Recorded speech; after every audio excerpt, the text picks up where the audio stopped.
Hi, I'm Matthew Lolte Hepworth, and this video is a companion to our full review of the Mercuriall Tube Amp Ultra 530 plugin that you can find at Ask.Audio. And we wanted to make this video to give you an idea of how the U530 sounds, and that's what I'm going to refer to it as, because Tube Amp Ultra 530 is going to be a lot to say. So this is the U530.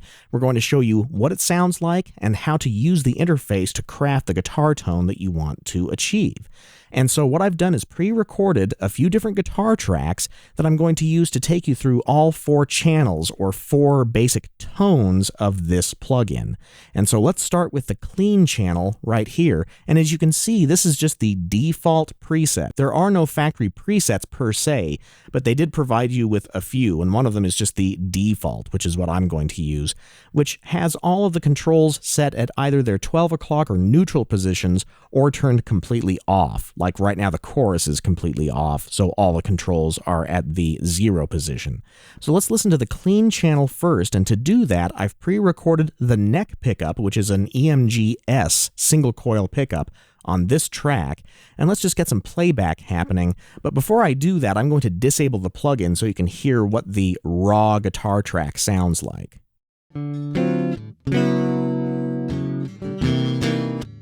Now I'm going to enable the plugin. So automatically we get a really nice rich tonality without even spinning any of the knobs. But let's take you through some of the controls. We have a clean gain as well as a clean volume. So if you wanted to really make this clean, you could drop the clean gain down and the clean volume up.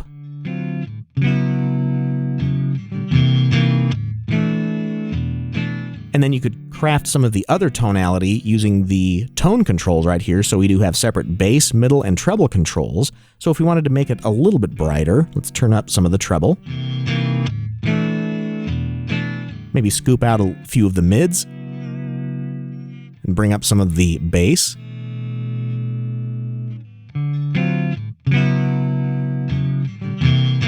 And if we wanted to make that a little bit brighter, let's go ahead and enable the bright switch. Now that's quite bright, and in fact I'm going to drop a little bit of the treble control down so that it doesn't become too glassy.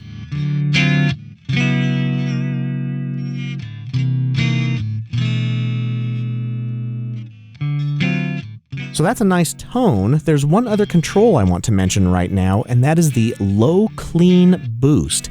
Now don't confuse this with a low frequency boost. What it does is actually increase the amount of gain going into that first channel, but only when that channel is in the low gain position. So the setting right here between gain high and low is going to have an impact on whether the low clean boost button does anything to your sound or not.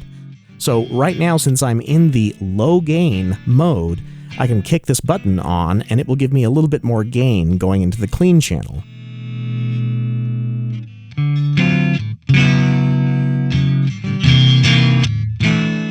So now starting to get a little bit crunchy. I'm going to disable that for right now because I want to leave this a little bit cleaner and show you the chorus effect. The chorus effect can work on all four channels because it's on the master output of the plugin. So let's go ahead and set the mix control a little higher. Well, let's set it to the 12 o'clock position. Let's enable the chorus first by turning on the chorus button, and then let's increase the depth and the speed.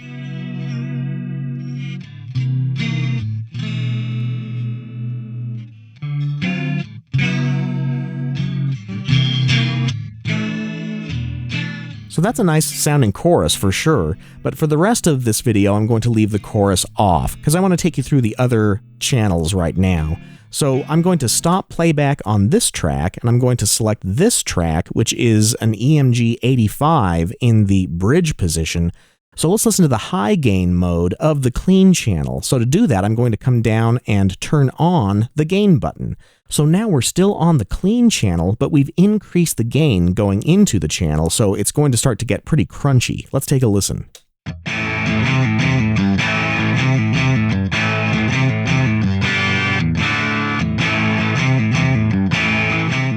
And let's listen to it before I did anything to give you an idea of what the plugin is actually adding to the raw track. So that's just the guitar plugged straight in. So let's re-enable the plug-in. So now if we wanted to make this a little bit crunchier, let's bring some of the clean volume down and increase the clean gain.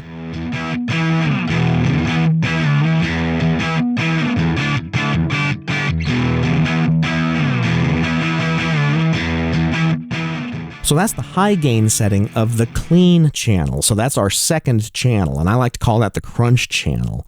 And now let's listen to the higher gain channel. So I'm going to come down here and hit the clean lead button. When that's enabled, now we're on the lead channel, but I'm going to set the gain back at its low position. So this is going to be more like a brown tone. So this is our third channel. Let's go ahead and listen to this using that same guitar track.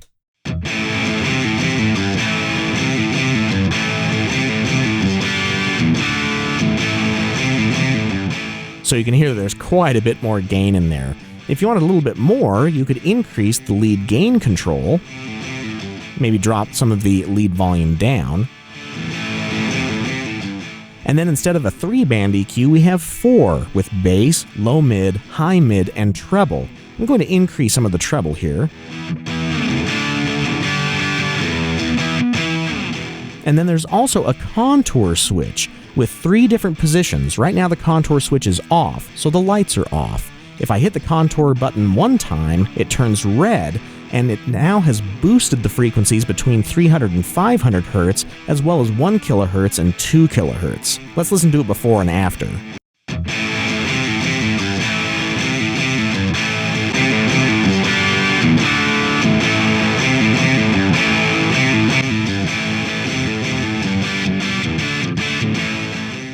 So I really like that contour switch in the first position. Really gives me a brown sound, kind of like an AC/DC Marshall. And in fact, I want it to be not quite so saturated, so I'm going to drop some of the lead gain back so that I maintain that punch.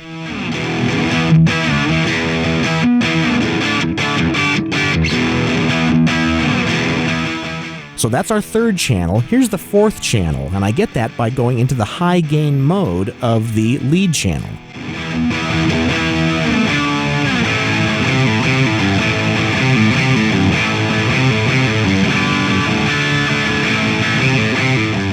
So now it's not quite so punchy because it is really, really saturated. So let's move on to another guitar recording, and this one's going to be a little bit more aggressive, a little bit more of a metal sound. So let's start the playback on this.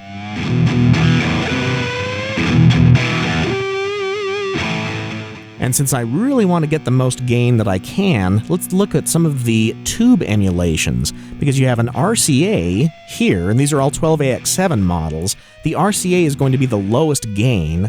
The Tongue Soul is going to have a little bit more aggressive gain, and the RSD is going to be high gain, the highest gain you can get out of any of the tube emulations. So let's just listen to the plugin, and I'm going to switch between all these different tube models.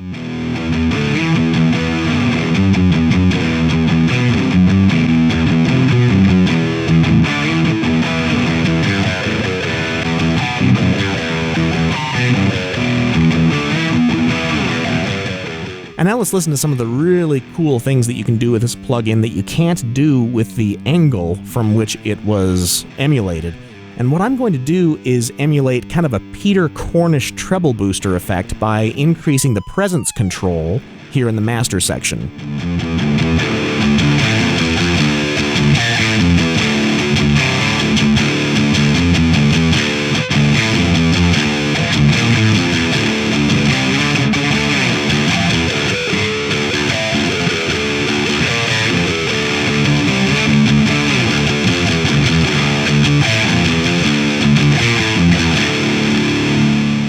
Listen to this sustain. This is crazy.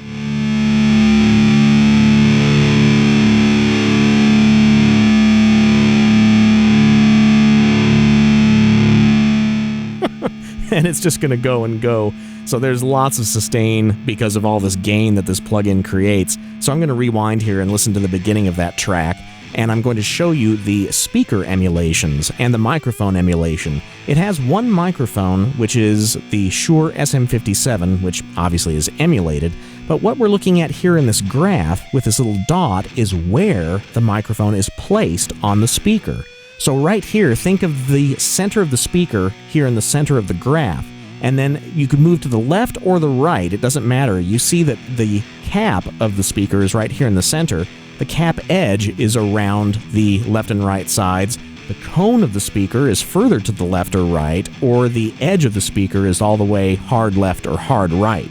So I can move the position, which will change the tonality of how the virtual speaker cabinet is mic'd. Let's take a listen to some of these positions.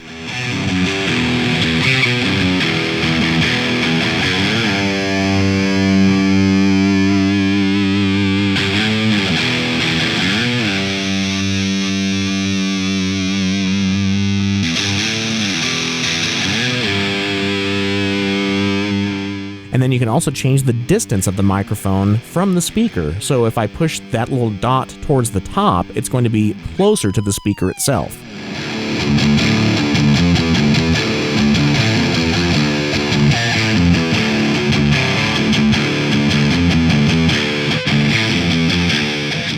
If I pull it down, it's going to increase that distance.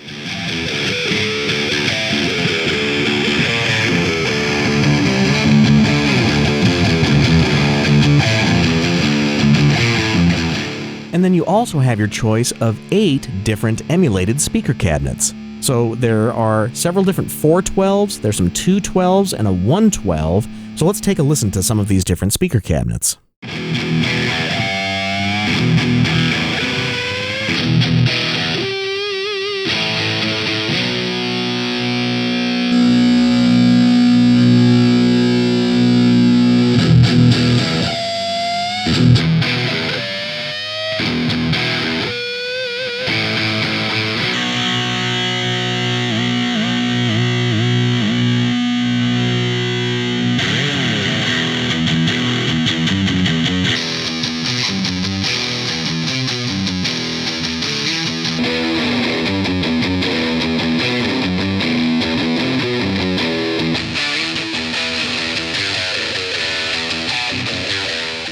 So for most of the higher gain settings, the 4x12 cabinets are certainly going to be the most complementary, and I kind of like the vintage SE 4123. This is a high watt emulation. And then let's move the speaker, or the microphone around here a little bit.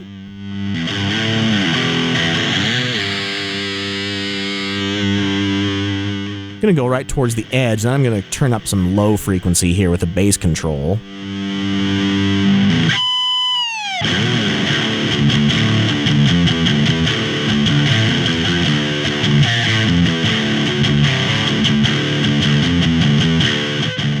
So this is a really, really cool plugin if you're looking for something that has extremely high gain and lots of saturation. And if you wanted to listen to it for yourself, you can download the free version at Mercuriall.com, which won't have all the features of the full version, but it will give you an idea of just how far they've gone to emulate that sound of the E530 upon which this plugin is based.